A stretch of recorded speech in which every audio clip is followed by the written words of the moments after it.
सारे खास मेहमान हमारे साथ जुड़ चुके हैं, उनसे आपका तारुफ करवा देती हूँ। भारतीय जनता पार्टी के राष्ट्रीय प्रवक्ता शहजाद पूनावाला इस वक्त आपको स्क्रीन पर नजर आ रहे हैं। शहजाद जी, आपका बहुत बहुत स्वागत है।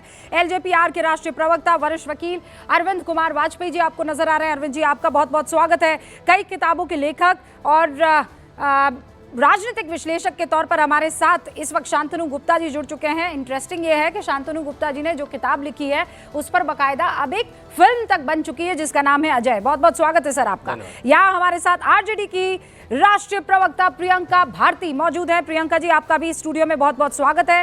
राजनीतिक विश्लेषक, कांग्रेस का अक्सर पक्ष रखते हैं, पंकज शर्मा जी हमारे साथ जुड़ चुके हैं। पंकज जी, बहुत बहुत स्वागत है। और वरिष्ठ पत्रकार सतीश के सिंह साहब भी आपको स्क्रीन पर दिखाई दे रहे हैं। सतीश जी, आपका बहुत बहुत स्वागत है। इसीलिए शुरुआत अब मैं इस सवाल से कर रही हूं कि अगर बार बार बोलकर कि वोट चोरी हुई है, क्या गुमराह नहीं किया जा रहा है? जबकि एक चुनाव सामने आ गया जिसमें लिस्ट बहुत छोटी सी है, आराम से पता लगाया जा सकता है। पंकज जी, आपका वक्त शुरू होता है। अब वोट चोरी एक प्रवृत्ति है और वो हो रही है, ये सब देख रहे हैं। हर स्तर पर हो रही है। किस चुनाव में कितनी हुई, उसका वॉल्यूम क्या रहा, ये अलग बात है। लेकिन पिछले 10-11 साल में वोटों की हेराफेरी, विधायकों को, सांसदों को तोड़ने का काम, हर राजनीतिक दल में सेंधमारी करने की नीयत, ये सबके सामने स्पष्ट है। तो ये जो एक नई अपसंस्कृति राजनीति में विकसित की जा रही है पिछले एक दशक से, मुद्दा उसका है। वोट चोरी के बारे में इतनी बड़ी प्रेस कॉन्फ्रेंस, इतना बड़ा प्रेजेंटेशन राहुल गांधी ने किया, जिसमें आरोप लग रहा है कि म्यांमार से वहां पे पीपीटी बनाया गया। अब उसके बाद जो प्रधानमंत्री जी के दस्तावेज हैं, उन पर आरोप लग रहा है कि वो पाकिस्तान में बने। पता है आपको? क्या क्या कल क्या कल क्या उसका भी टाइम जोन जो है वो पाकिस्तान का है। कहाँ का? पाकिस्तान का। नहीं, क्या बना है जो पाकिस्तान? कौन सा पावर पॉइंट बना है जो पाकिस्तान? जो 2022 में उन्होंने अपने चुनावी दस्तावेज दिए हैं, वो पावर पॉइंट नहीं, वो जो डॉक्यूमेंट्स हैं, वो जो डॉक्यूमेंट्स हैं, डॉक्यूमेंट्स क्या हुआ? डॉक्यूमेंट्स तो आधार कार्ड हुआ, डॉक्यूमेंट्स ड्राइविंग लाइसेंस हुआ, वोटर आईडी हुआ, वो पाकिस्तान में बना है। वो जो सबमिट, मैं अभी आपको खोज के बताता हूँ। कल से पूरी सोशल साइट्स पे वो दोनों दस्तावेज अमित शाह जी के भी और नरेंद्र भाई मोदी जी के भी पड़े हुए हैं। एक में पाकिस्तान का समय है और दूसरे में बांग्लादेश का समय है। अच्छा। और ये जो म्यांमार वाली चीज है, ये म्यांमार वाली चीज भी साफ हो चुकी है। मैं जानता हूं आप जो खुरपेंच वाले हैंडल की बात कर रही हैं, वो सब एक्सपोज हो चुका है कि वो कैसे होता है। वो कैसे होता है, कैसे वो क्लॉक सेटिंग की वजह से इस तरह की गलतियां वो तो टेक्निकलिटी हो गई ना। मैं तो आपसे, आपने मना कर दिया कि नहीं भाई म्यांमार में नहीं हुई है। इंटरेस्टिंग ये था कि कोई बोलने के लिए नहीं आया। मतलब हर चीज में जयराम रमेश जी फौरन आ जाते हैं, बड़े लंबे लंबे पोस्ट करते हैं। कहीं अलावा सुप्रिया श्रीनेत के सर कोई और सोल्जर दिखा ही नहीं जो इस मसले पर बात कर रहा है। पवन खेड़ा जी भी नहीं आए, अलावा सुप्रिया श्रीनेत के कोई और बड़ा नहीं आया, ना कोई प्रेस कॉन्फ्रेंस की गई। भाई पीपीटी पर जिस तरह से प्रेस कॉन्फ्रेंस हुई थी, इस पर भी कर देते, क्यों नहीं की पंकज जी? अब ये तो आप कांग्रेस से पूछिए कि क्यों नहीं की, लेकिन ये सारी चीज, देखिए मैं कोई कांग्रेस का प्रवक्ता नहीं हूँ। आप हमेशा कह देती हैं कि मैं कांग्रेस का पक्ष रखता हूँ। मैं कांग्रेस का पक्ष नहीं रखता, मैं अपना पक्ष रखता हूँ। लेकिन नहीं, मैं अपना पक्ष रखता हूँ। लेकिन अगर कांग्रेस के विचार भी जो मैं कहता हूँ उससे मेल खाते हैं तो उसमें मैं कुछ नहीं ऑर्गेनिक है। ये बड़ा ऑर्गेनिक है, ये कहीं और से नहीं आया। भाई अब पहले ये बताइए, पाकिस्तान में क्या बनवाया है सर आप लोगों ने?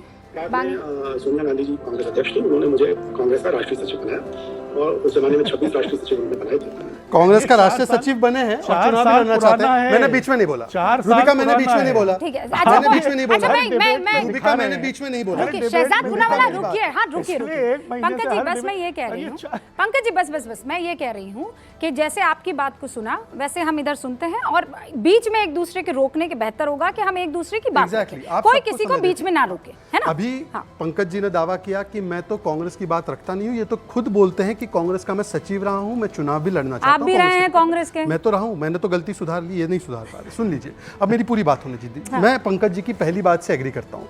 वोट चोरी एक प्रवृत्ति है। आपको याद है ना कि कैसे 1975 में कौन कन्विक्ट हुआ था वोट चोरी और इलेक्टोरल फ्रॉड के लिए? 1987 में जम्मू कश्मीर में हमने वोट चोरी कराई थी, शशि थरूर का बयान है। संदीप दीक्षित से लेकर कीर्ति आजाद का बयान है कि कैसे बूथ चोरी करते थे। और अभी जी परमेश्वर स्पीकर जी ने बयान दिया है कि हम तो ईवीएम से आने से पहले बूथ चोरी करते थे। अब आते हैं वोट चोरी पर। वोट चोरी नहीं, ट्रूथ चोरी है। महात्मा गांधी के 3 बंदर थे, बुरा मत देखो, बुरा मत बोलो, बुरा मत सुनो। राहुल गांधी के जो 3 बंदर है ना, सच मत बोलो, सच मत देखो, सच मत सुनो। महाराष्ट्र में ये आरोप लगाया, क्या निकला सुप्रीम कोर्ट से? फिर उन्होंने हरियाणा में आरोप लगाया, कुमारी शैलजा दलित नेता ने बोला कि इसमें कोई चोरी नहीं हुई, हुड्डा जी की वजह से आ रहे। फिर उसके बाद कल तमिलनाडु में मद्रास हाईकोर्ट में एक पिटीशन गई, वहां से खारिज हो गए पावर पॉइंट प्रेजेंटेशन। 10 सेकंड मेरी पूरी बात हो जानी चाहिए, उसके बाद मैं आपका पूरा जवाब देता हूं। उसके बाद आप देखिए कि अगर वो कहते हैं कि वोट चोरी हुई है तो 65 लाख तो एसआईआर में बिहार में काटे नाम इलेक्शन कमीशन ने, इन्होंने तो 89 लाख दे दिए नाम काटने के लिए। तो मैं पूछना चाहता हूं कि वोट चोरी है तो वोट चोरी के बारे में अब कहते वाइस प्रेसिडेंट इलेक्शन में, अब वाइस प्रेसिडेंट इलेक्शन में बोलते हैं कि वहां पे वोट चोरी। सुनिए 10 सेकंड, ये कांग्रेस के नेपो किड जो है वो बैलेट पेपर से चुना हुआ और वहां पे बोल रहे हैं कि 15 करोड़ हमारे सांसदों ने ले लिए। तो मतलब वो मान रहे हैं कि हमारे सांसद टिकाऊ नहीं बिकाऊ है। ये पहली बात। दूसरी बात देखिए, पहले अब जो मैंने सवाल पूछा वो आपने बताया ही नहीं। वो जो इतना समय कम देती है। म्यांमार की बात हुई तो वो कह रहे बांग्लादेश और पाकिस्तान। अमित शाह का नाम ले लिया, नरेंद्र मोदी का नाम ले लिया। मैं उस पर भी आ जाता हूं, क्विकली 10 सेकंड। मैं उस पर भी आ जाता हूं। सवाल सिर्फ म्यांमार में उनका पीडीएफ डॉक्यूमेंट बना और वो पीडीएफ डॉक्यूमेंट का क्रिएट डेट जो है वो एडोब इलस्ट्रेटर से भी चेंज नहीं होता और गूगल ड्राइव से भी चेंज नहीं होता। वो हमने प्रमाण दे दिया। उन्होंने अभी तक उस पर औपचारिक तौर से कोई पीसी नहीं की। ये औपचारिक तौर पर जो हमने आरोप लगाया वैसा आरोप औपचारिक तौर पर लगाया, पंकज जी के माध्यम से ना लगाया। पर मैं इनसे 10 सेकंड सिर्फ सवाल पूछना चाहता हूँ, क्या राहुल गांधी ने नहीं कहा इंडियन स्टेट को फाइट करना है? राहुल गांधी विदेश जाकर यूएस यूके के इंटरवेंशन को नहीं मांगा?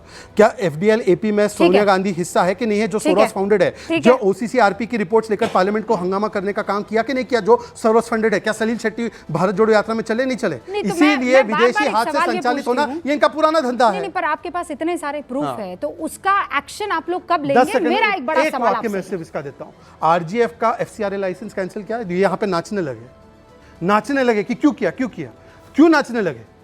एफसीआरए कैंसिल इसीलिए किया क्योंकि ऐसे संस्थाओं से पैसा लेते हैं। अच्छा, ये सोरोस से पैसा लेते हैं। प्रियंका भारती जी, एसआईआर को लेकर और सीधा सवाल ये पूछा जा रहा है कि एलओपी क्या सीरियस नहीं थे?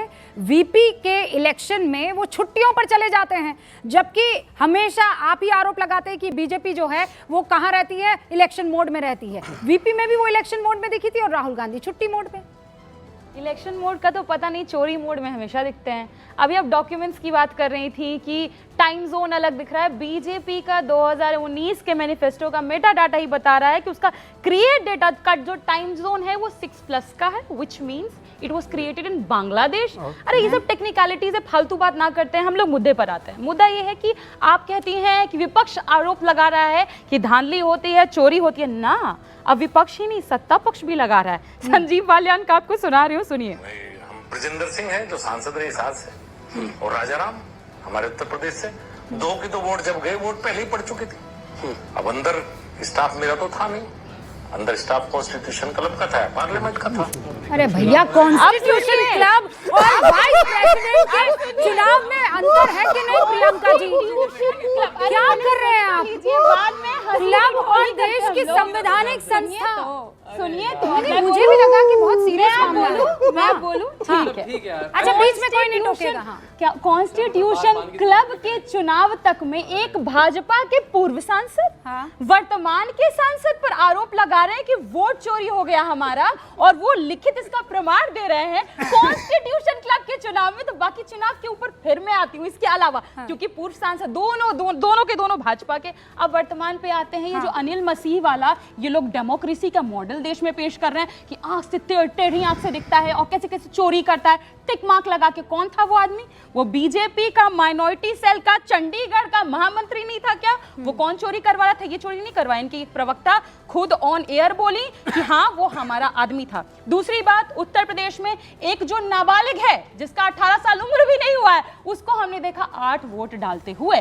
और अब बताती हूं मैं कि कैसे चुनाव आयोग ने, प्रियंका जी, उसके बाद देखिए ना, आप जानती हैं कि वो उस पर चुनाव आयोग ने जवाब दिया कि हमने इस आदमी पर, इस लड़के पर कार्रवाई करी। मैं आपसे एक सवाल पूछ रही हूँ कि वो फिर कीर्ति आजाद का कह देंगे कि बूथ चोरी हम लोग किया करते थे, फिर उस पर भी आपको जवाब देना पड़ जाएगा। मेरा सिंपल सा आपसे सवाल है, क्या वीपी इलेक्शन में वोट चोरी हुई है कि नहीं हुई? हाँ कि ना? What do you think? जो मैंने इसीलिए जो आप सवाल पूछ रही हैं ना, इसीलिए मैंने आपको पूरा वीडियो दिखाया कि भाजपा के ही पूर्व सांसद मंत्री रहे, वो कह रहे हैं कि मेरा ही वोट चोरी हो गया, चोरी करने वाला ही प्रियंका भाजपा जी, का सांसद निकल मुझे गया। पता तो है, कहाँ क्या नहीं मुझे हो पता है सकता? आप इधर से उधर नहीं कहाँ क्या नहीं करेंगे। हो मैं सकता? ये कह रही हूँ उपराष्ट्रपति चुनाव में वोट चोरी हुई है कि नहीं हुई है, हाँ कि ना, आप क्या मानते हैं? देखिए मैं तो अंदर में थी नहीं, सीधी बात है कि अंदर से जो चीजें हो रही हैं, तेजस्वी बाबू भी नहीं थे। कार्रवाई इस पे तेजस्वी बाबू भी अंदर नहीं थे, लेकिन उनको मालूम है कि वोट चोरी नहीं हुई है।